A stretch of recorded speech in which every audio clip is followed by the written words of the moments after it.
और एक तो खोलो सब में।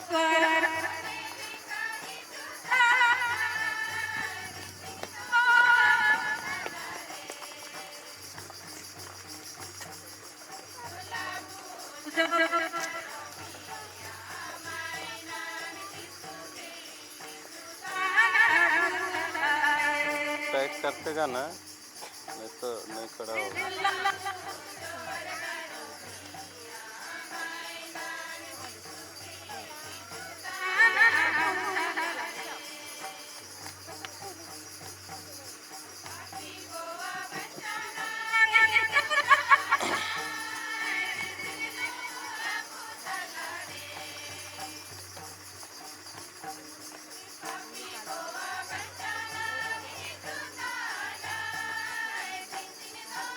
तो उधर वाला ढीला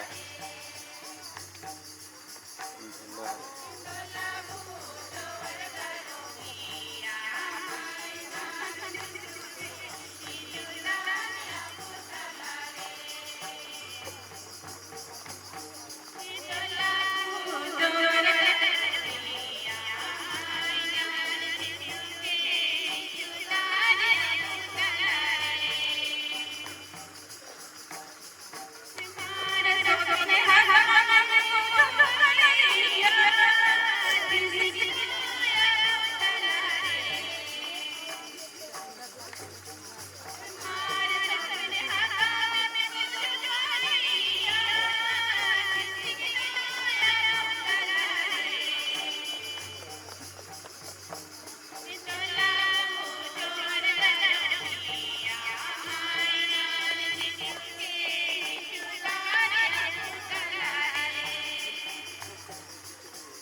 ईश्वर को मंत्र किया।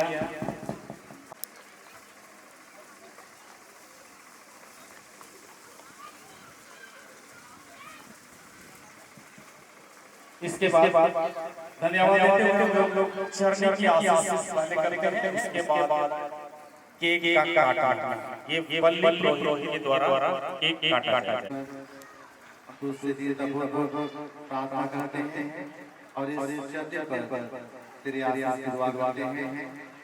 जिस चर्चे को हमने निर्मित की है, जिस समय के लोग देखेंगे, आने वाले दिनों में अनुभव करेंगे।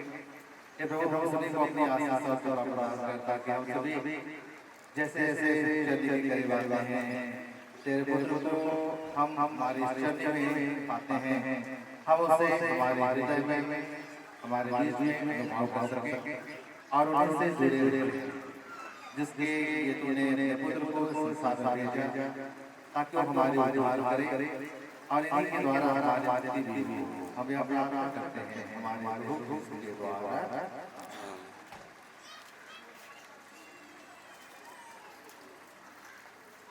कोई ताली बजाएंगे।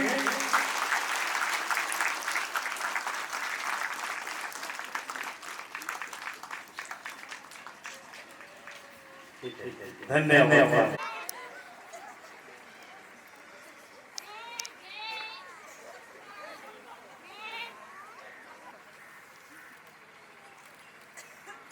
स्वर्ग में ईश्वर की महिमा और पृथ्वी पर उसके कृपा पात्रों को शांति। आज एक खुशखबर सुनाता हूँ। दाऊद के नगर में एक मुक्तिदाता का जन्म हुआ है, जिसका नाम यीशु है। ये कौन है और हमसे क्या कहना चाहते हैं?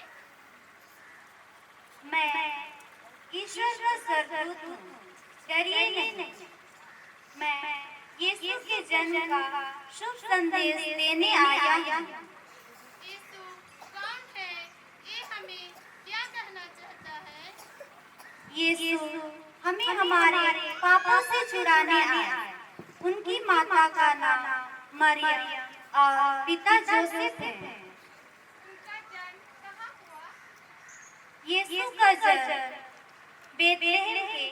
गौशाले में हुआ, जहां उनके जन्म पर गाय, बैल, भेड़, बकरियां उपस्थित थे।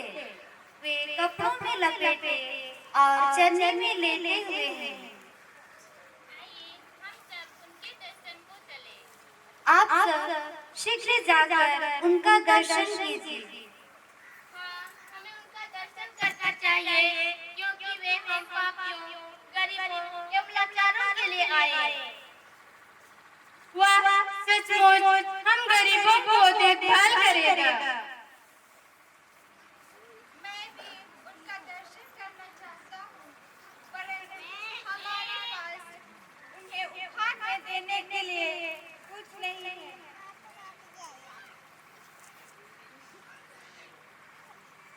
हमारे पास भेड़ के सिवाय और कुछ भी नहीं है। हम वही अपने अपने मेमने को उपहार के रूप में चढ़ाएंगे। आइए हम अपने अपने उपहार को लेकर यीशु के पास चले।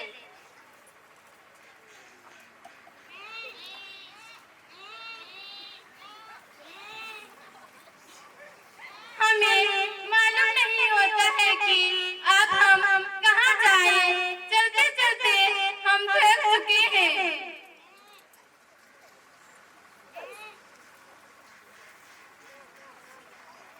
सरदूत से हमने तो नहीं पूछा कि कहाँ जाना। हाँ भाई, हमने तो रास्ता पूछना भी भूल गए। आओ हम कोई व्यक्ति से रास्ता पूछ लेते हैं। अरे ओ भाई, कोई आ रहा है। अरे भाई, जरा जानबाला का पता बता सकते हैं? माफ कीजिएगा भाई, मैं आपकी बात को समझ नहीं पाया। सुनो, मैं बताता हूँ। आज बेथलेहम के गौशाले में बालक यीशु का जन्म हुआ है और वे हमारे पापों और गरीबों को बचाने के लिए आए हैं। यह बड़ी खुशखबरी है। मैं भी बालक यीशु का दर्शन करना चाहता हूँ।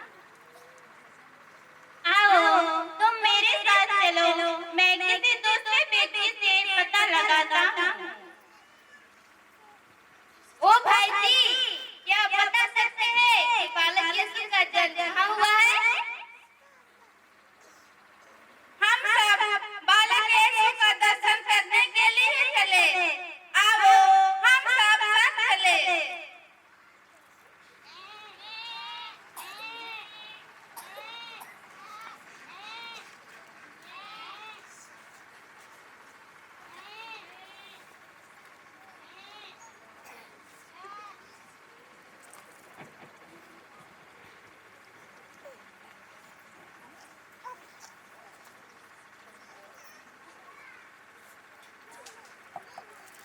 ओ देखो, बालक यीशु कैसे मुस्कुरा रहा है। बालक यीशु दोनों हाथ रखकर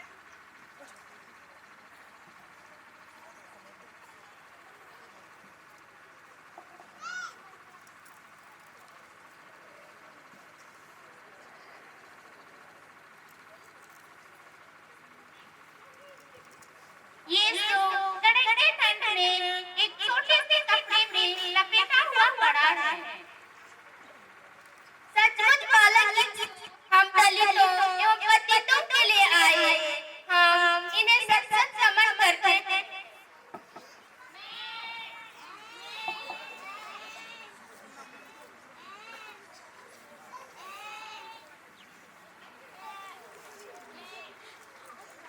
यीशु से हम दुआ मांगते हैं कि वे हमारे साथ रहे और हमें शक्ति दे कि हम अधिक से अधिक दुखी एवं लाचार लोगों को सहायता करते रहे।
बहुत बहुत बहुत धन्यवाद। इसके बाद आएंगे होली क्रॉस होली क्रॉस की छोटी बहन क्रिसमस गाना। इसके बाद तैयार रहेंगे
हम लोग हर एक साल क्रिसमस गैदरिंग मनाते हैं और हम अगर गौर करेंगे तो हमारा जो त्योहार है, हमारा जो गैदरिंग है, हम कुछ इसी हिसाब किताब से मनाते हैं।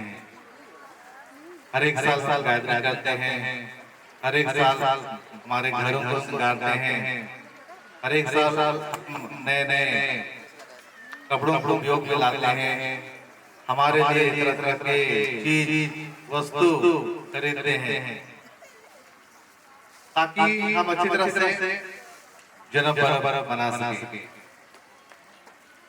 लेकिन कभी कभी शायद हमारे मन में ये प्रश्न जागता होगा कि हम हर एक साल जन्म पर्व क्यों मनाते हैं, इसी हिसाब किताब से मनाते हैं, इसी तरह मनाते हैं। पल्ली में मनाते हैं, गांव में मनाते हैं, अखाड़े में मनाते हैं, परिवार में मनाते हैं। अगर हम गौर करेंगे तो शायद ये हमारे लिए पुरानी आदत है। किसी ने इस त्योहार को हमारे लिए बना दिया कि बताया कि हमें जन्म पर्व इस ढंग से मनाना है। लेकिन हम अगर जब तक इसके अर्थ को हम नहीं समझेंगे, नहीं जानेंगे, तो शायद हम कितनों भी जन्म पर्व बनाए, बार बार मनाए, शायद हमारे लिए उतना सार्थक नहीं होगा। एक बहुत बड़ा राजा था जो हमेशा यही सवाल किया करता था कि आखिर हम लोग हर साल जन्म पर्व क्यों मनाते हैं? क्योंकि ईश्वर तो एक बार इस दुनिया में जन्म ले चुके हैं, जो करना था एक के बाद उन्होंने सब कुछ कर दिया। तो हमें बार बार जन्म पर्व मनाने की क्या आवश्यकता है? ईश्वर तो सर्वशक्तिमान है, सब कुछ जानते हैं, सब कुछ कर सकते हैं, अपने शब्द मात्र से सब कुछ वे ठीक कर सकते हैं। तो इस दुनिया में हमें बार बार जन्म लेने की आवश्यकता क्यों होती है? अब इस सवाल से वे चिंतित थे, परेशान थे और वे एक दिन अपने एक मंत्री को बुलाकर पूछा कि ईश्वर इस दुनिया में अपने पुत्र को क्यों भेजे? मैं इसका उत्तर जानना चाहता हूँ। और वे मंत्री को बोले कि अगर तुम 2 दिन के अंदर अगर इसका उत्तर नहीं दोगे, मैं तुम्हें कड़ी से कड़ी सजा दूंगा, क्योंकि मैं इस प्रश्न का उत्तर पाते पाते मैं थक चुका हूँ और मैं अभी तक मैं चिंतित हूँ। इसलिए 2 दिन के अंदर इसका जवाब मेरे लिए मिल जाना चाहिए। ये कहकर मंत्री को छोड़ दिया। अब मंत्री चिंतित था कि मैं क्या करूं, कैसे मेरे राजा को मैं समझाऊं, कैसे उसका उत्तर दूं। और इसीलिए उसने एक तरकीब सोची, एक उपाय सोचा। वो जानता था कि तालाब के किनारे एक नौकरानी जो उस राजा के बच्चों को गोदी करती थी और किनारे किनारे घुमाती थी, खिलाती थी। तब एक दिन ऐसा हुआ, ये नौकरानी को मंत्री ने कहा कि तुम एक काम करना, जब राजा इधर से गुजरेंगे और तुम अपने बच्चों को जब खिलाते रहोगे, ऐसा नाटक करना कि एक गुड़िया को लेना, एक खिलौना को लेना जो सबसे छोटे बच्चे की तरह दिखता हो, राजा के सबसे छोटे बच्चे की तरह दिखता हो, और जब राजा आएगा उसे पकड़कर पानी में धक्का दे देते। और नौकरानी उसी ताक में थी। एक दिन जब बच्चों को खिला रही थी, आमने सामने घुमा रही थी, राजा उसी रास्ते से आगे बढ़ रहे थे। और उसी समय नौकरानी ने कहा कि मंत्री ने मुझे विशेष काम दिया है और मुझे अभी उसके सामने उस बच्चे के एक खिलौने को जो राजा के उस बच्चे के समान दिखता है उसे पानी में फेंक देना है। और वो वही करती है, एक खिलौना जो राजा के सबसे छोटे बेटे के समान दिखती थी, उसको वो पानी में गिरा देती है और बहाना करती है कि आपका बच्चा गिर गया, बचाइए बचाइए।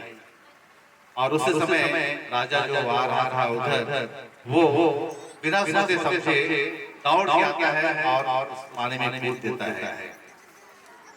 लेकिन जब पानी के पास पहुंचता है, खिलौना के पास पहुंचता है, देखता है कि वो उसका बेटा नहीं था, वो एक खिलौना मात्र था, एक गुड़िया मात्र थी। राजा को बहुत गुस्सा आया और उन्होंने मंत्री से पूछा कि ये आप लोगों ने क्या किया है। तब नौकरानी कहती है कि मुझे मंत्री ने ये करने के लिए कहा था। अब राजा मंत्री से नाराज होते हैं और उससे कहते हैं कि मैं तुम्हें कड़ी से कड़ी सजा दूंगा, तुम्हारा सिर मैं कटवा दूंगा। तब राजा उसको बुलाते हैं मृत्यु दंड देने के लिए। और उस समय राजा उससे कहते हैं कि ये सब तुमने क्यों किया। और मंत्री उस समय उसका सवाल का जवाब देते हैं, महाराज देखिए, आपने मेरे लिए एक सवाल दिया था और आपने 2 दिन का समय दिया था। आपने एक सवाल पूछा था कि ईश्वर ऊपर से ही सब कुछ कर सकते हैं, उसके पास सब मात्रा में ही ताकत है, सब कुछ कर सकते हैं, उसको इस दुनिया में आने की क्या जरूरत है। मैं इसी प्रश्न का सवाल इसी घटना के द्वारा मैं आपके लिए लेते हूँ। आपने पानी में क्यों कूदा? आप मंत्री से पूछते हैं, आपने पानी में क्यों कूदा?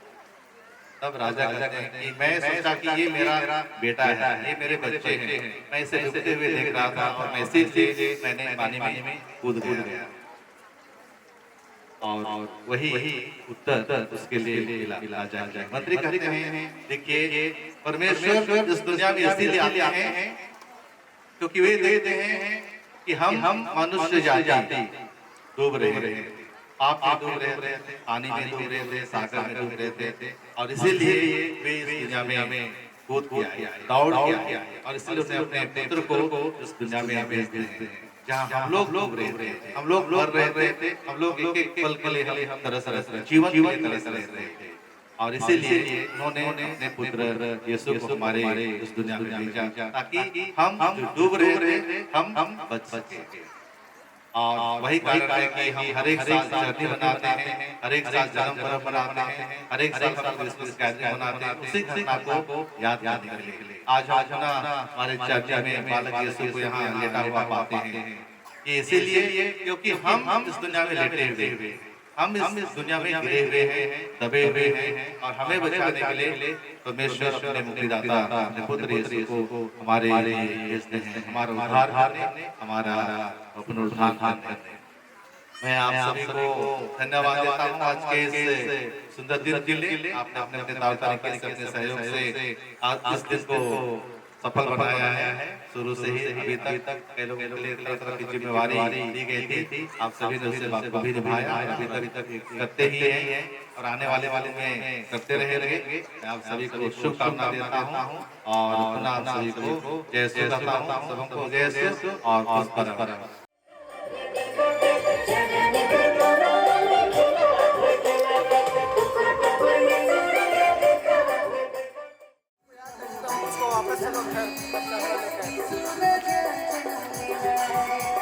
अच्छा देखते हैं भारत माता पिक्चर से रोज नहीं आता है, तब तक 12 मिनट किए रहेंगे, एक दिन लास्ट में